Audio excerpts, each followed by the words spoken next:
حال مصطفیٰ بابا شفیق احمد واسی صاحب نے کچھ اس طرح بیان کیا ہے کہ والی سالک آباد شریف سے پوچھا گیا کہ بابا جی یہ سڑک مدینے تک جاتی ہے، اس کا واقعہ کیا ہے، اس کا اصل مدعا کیا ہے، اس کی اصل وجہ کیا ہے؟ آپ نے مجھے وہ نظارہ دکھایا کہ سامنے اشارہ بھی کیا تو ایک طرف چاندی کی ایک سڑک ہے جو کہ آپ کے مزار سے دور دور تک دیکھی جا سکتی ہو۔ چلتے چلتے وہ راستہ، اس چاندی کی سڑک کا وہ جو راستہ ہے، وہ گنبد خضرا تک اس راستے پر نظر آ رہا تھا۔ اور اسی سال میں خود میری والدہ محترمہ کے ساتھ عمرے کی ادائیگی کے لیے سرکار دو عالم نور مجسم صلی اللہ علیہ وآلہ وسلم کی خدمت میں حاضر ہوا، اور سرکار والی سالک آباد شریف کی مثال آج بھی قائم ہے۔ اسی لیے مرشد ثانی سرکار بھی کہتے ہیں کہ یہ سڑک مدینے تک جاتی ہے۔ سبحان اللہ۔ سامعین کرام، اہل ذوق کی تشنگی کو یقیناً ہم سب محسوس کرتے ہیں اور کرتے رہیں گے۔ اسی کوشش کو ملحوظ خاطر رکھتے ہوئے، اسی تشنگی کو ملحوظ خاطر رکھتے ہوئے اور اس ذوق کو مزید تسکین دینے کے لیے ہم نے اس کوشش کا اہتمام کیا ہے۔ حضرت شیخ ابو عبداللہ سالمی سے کسی نے پوچھا کہ اولیاء اللہ کی شناخت کیسے ہو سکتی ہے؟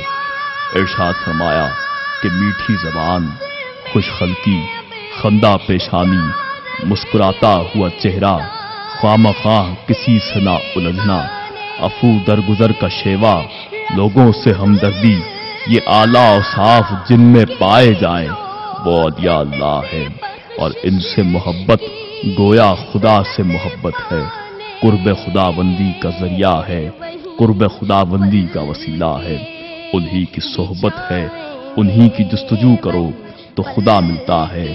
کہ نگاہ بلند سخن دل نواز جاں پرسوز، نگاہ بلند سخن دل نواز جاں پرسوز، یہی ہے رخت سفر میر کارواں کے لیے، یہی ہے رخت سفر میر کارواں کے لیے۔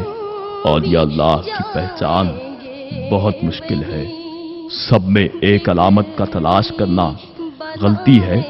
اولیاء اللہ کے مختلف مراتب و مقام ہیں، لہذا علامتیں بھی مختلف ہوا کرتی ہیں۔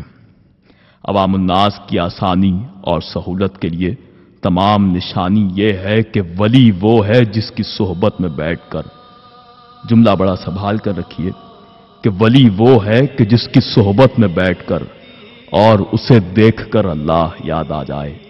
سبحان اللہ۔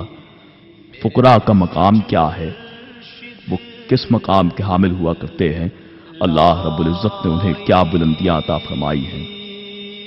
حضرت امام غزالی رحمت اللہ علیہ کا فرمان ہے کہ اس گروہ کے پاس آنے جانے اور ان سے تعلق رکھنے والے بدنصیب اور محروم نہیں رہا کرتے، وہ ان سے ایمان حاصل کرتے ہیں اور ایمان کے ساتھ دنیا سے رخصت ہوتے ہیں، کیونکہ مجھے یقینی طور پر معلوم ہو گیا ہے کہ صوفیاء ہی اللہ رب العزت کے راستے کے مالک ہیں، لہذا ان کی سیرت بہترین سیرت ہے اور ان کا راستہ سب سے زیادہ سیدھا ہے، ان کے اخلاق سب سے زیادہ تربیت یافتہ اور صحیح ہے۔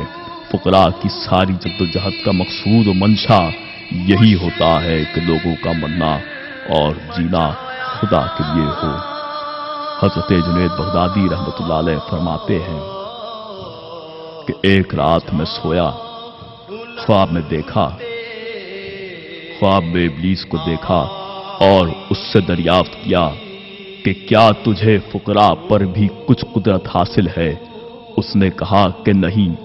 میں نے پوچھا کہ کیوں؟ تو شیطان نے کہا کہ میں جب انہیں دنیا میں پھنسانا چاہتا ہوں تو وہ عقبہ میں بھاگ جاتے ہیں، اور جب میں انہیں عقبہ میں پھنسانا چاہتا ہوں تو وہ مولا کی طرف بھاگ جاتے ہیں اور مجھے وہاں تک کی راہ نہیں ہے۔ ابلیس نے کہا کہ میں ان فقراء کو دیکھتا ہوں جب ان پر سماع اور جذبے کا غلبہ ہوتا ہے۔ حضرت جنید بغدادی رحمت اللہ علیہ فرماتے ہیں کہ صبح جب میں مسجد میں داخل ہوا